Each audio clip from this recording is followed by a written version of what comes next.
Hi everyone, so today I'm going to show you how to draw SpongeBob with Posca markers. And instead of us using a lot of yellow Posca, I picked up some yellow printing paper. They sell these in packs. They come in like neon yellow, orange, green. I bought the pack that has like 7 different neon colors. They say they're neon, but they're not. But you can use construction paper if you want. It's the same thing. If you don't have Posca markers, you can use regular markers and crayons. I'm just using Posca markers because I like to use these markers. They're real fun. I like the effect I get from them. And I'm also trying out my new Alpha Ink acrylic markers. I'm gonna have a review coming on these pretty soon, but so far they're doing good. I like the markers, the pigments, and they go down in one coat.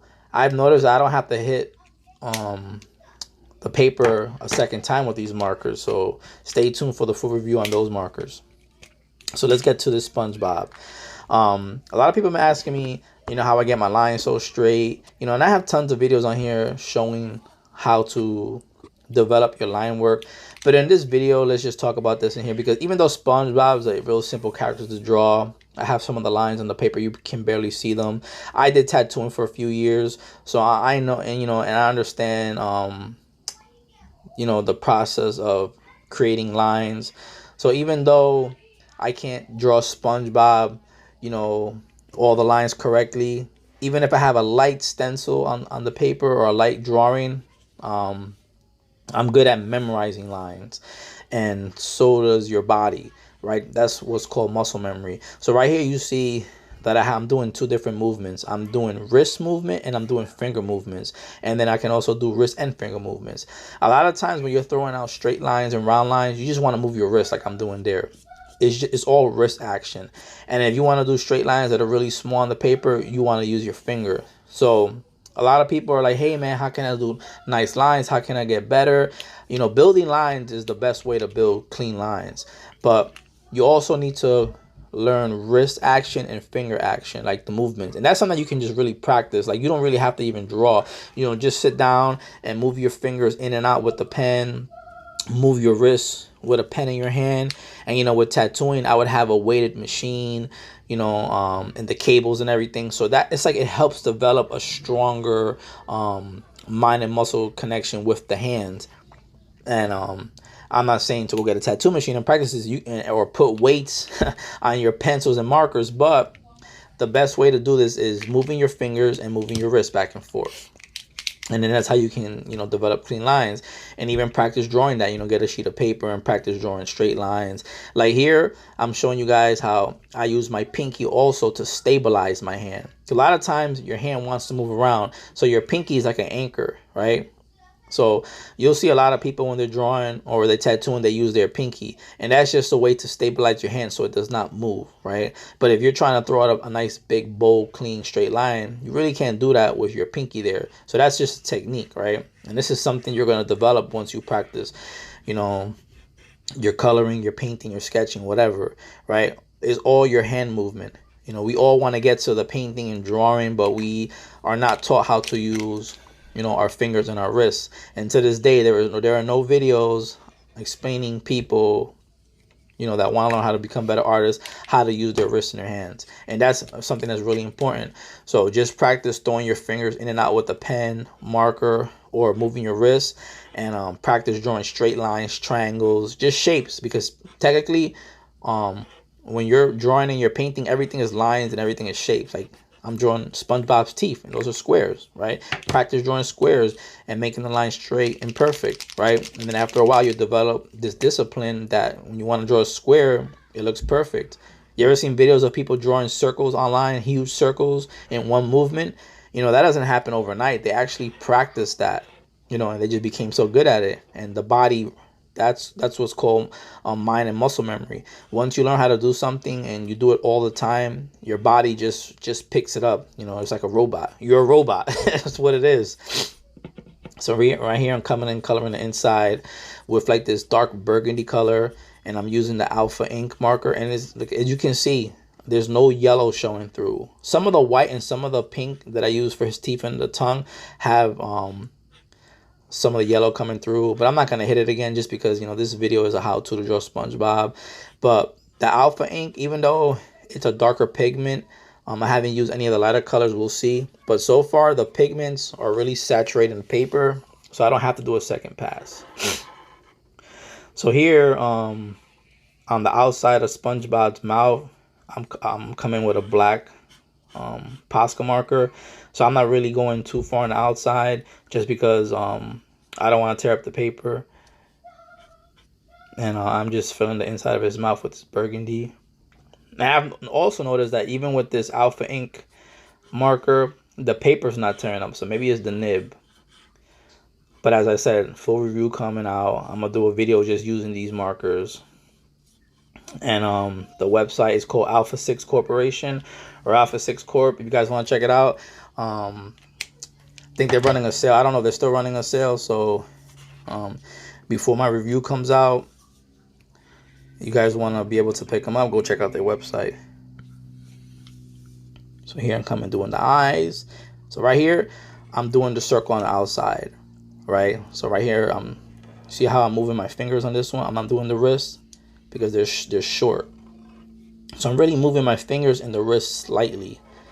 But here, look at the inside, right? This is where the eye is at, the iris. So I'm doing the circle there, moving my fingers, doing that finger movement.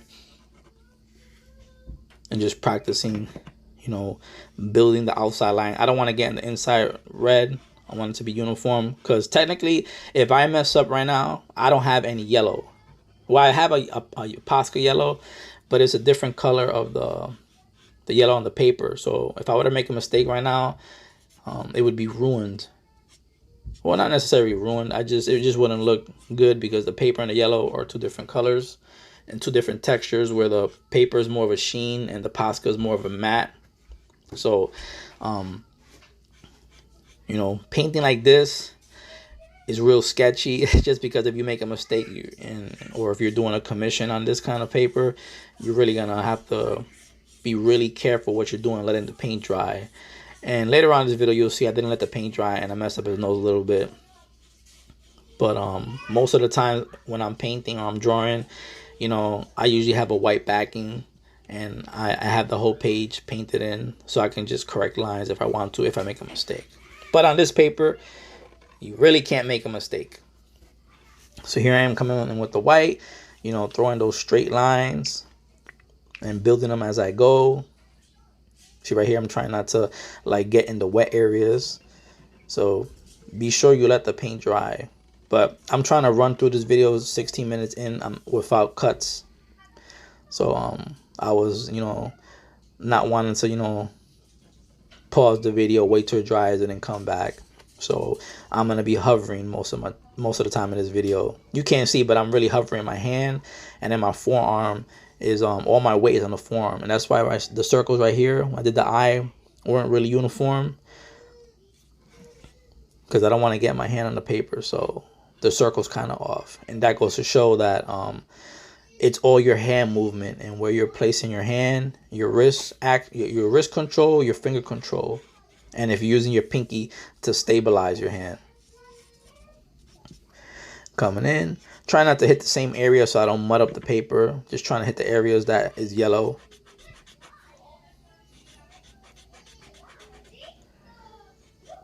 But so far the markers, both the Posca and the Alpha 6 Corp markers, they're holding up well on this paper. So I might be using this paper a lot more in the future. It's really thin. I have cardstock as well. But if this works pretty good, I'll just buy this, but in the white version. I forgot the name brand of this paper. Here we go. Got the whites all done. Now I'm going to come in with the blue and do the center of the eyes. And it's the same thing here. Even though this is something simple, like you can practice your line work on here on doing this kind of stuff, right? See right there, did a circle. Now I'm gonna come on the outside and do another circle, and then right there. Paint's kind of tearing up, but must be the blue, because I didn't really hit that side twice. So I'm coming in trying to sharpen up the outside of the line of the eyes, make it more uniform. one circle. All right. Now I'm gonna do the outer circle. See, on this circle on the outside, I went too wide.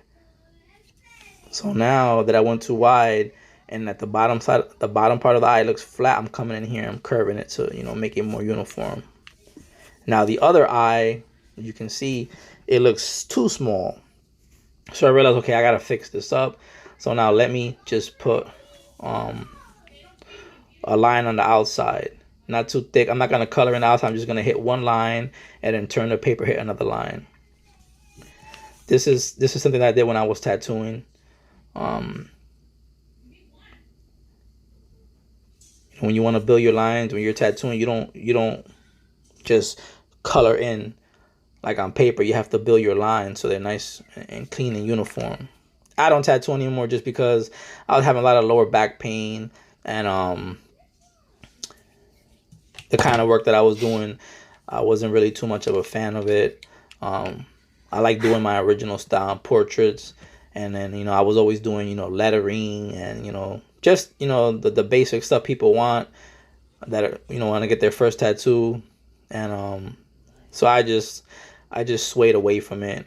I actually enjoy painting more than tattooing. You know, setting up, having clients come in, you know, people making excuses why they can't come through. And I had a private studio, and then, you know, it's like when somebody wants to get tattooed, you have to set up. You know, the setup is like 30 minutes preparing your work area. So, you know, and then sitting down for 2 to 3 hours. You know, you can do 2 or 3 tattoos a day. Wasn't bad. Work 3 times a week, but it just, you know, it takes a toll. You know, it's like, it's not for everyone.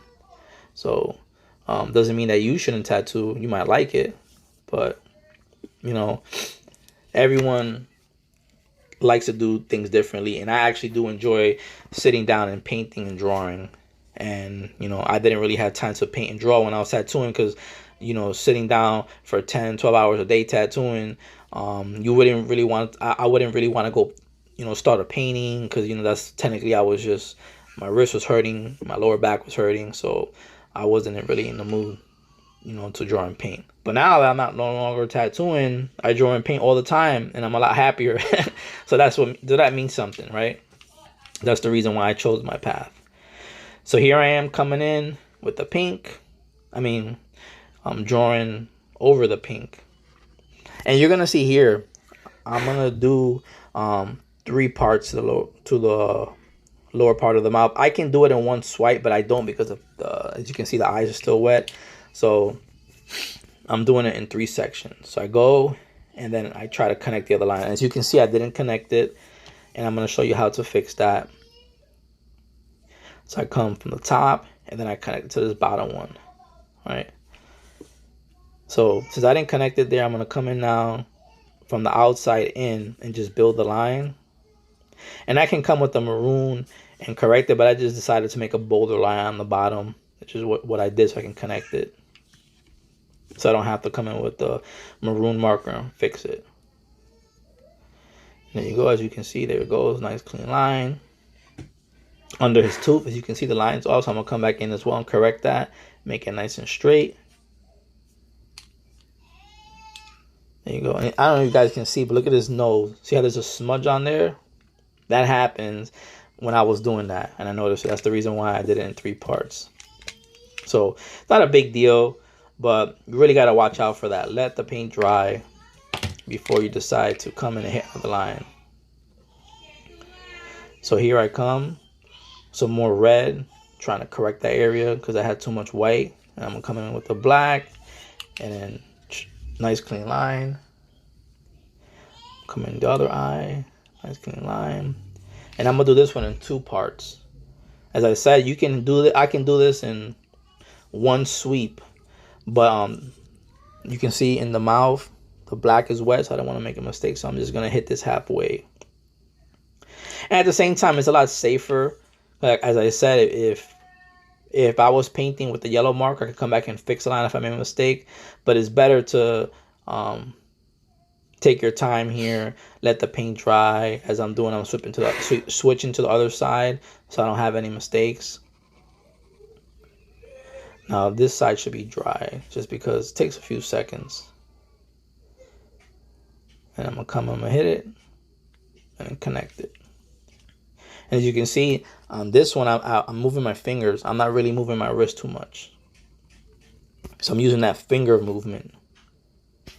And you can, like I said, guys, like at the beginning of this video, just look what I did. Pushing your fingers in and out, that helps develop it. And here I move my wrist. And then at the end, I do my finger.